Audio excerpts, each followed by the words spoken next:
He learned early that the world rewards confidence, even if it's fake.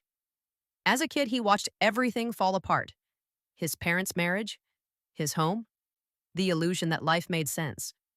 And when the world stopped believing in him, he decided to believe in himself. Hard enough that everyone else would too. He didn't start out as a criminal, he started as a dreamer. A kid with charm, intelligence, and a desperate need to feel in control. The first lie was small: a suit, a fake name, a new identity.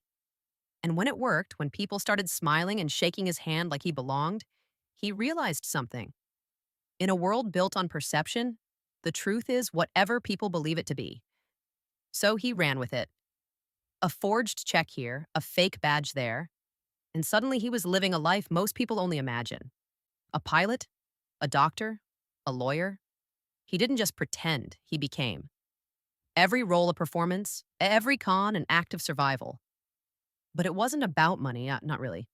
It was about the feeling of being someone again, the thrill of control in a world that had taken everything from him.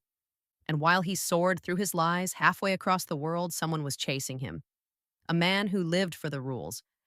A man who couldn't lie, wouldn't bend, and saw through everything.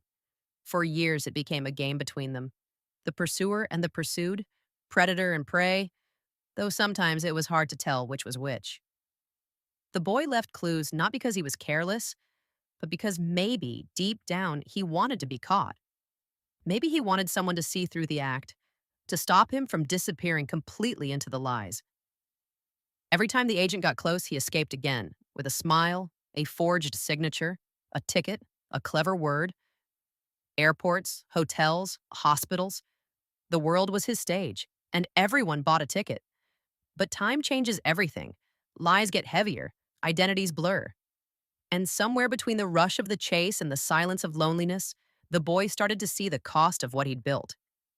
He missed his family, or what was left of it. He missed home, the kind of life that didn't depend on pretending. But once you've lived as 1,000 different people, it's hard to remember who you really are. When the moment finally came, when the chase ended, when there was nowhere left to run, he didn't fight, he just stopped. And the man who caught him didn't see a criminal standing there. He saw a kid, brilliant, scared, and lost. In another life, they might have been friends. Years later, behind locked doors and fluorescent lights, that same man gave him a chance. Not as punishment, but as redemption.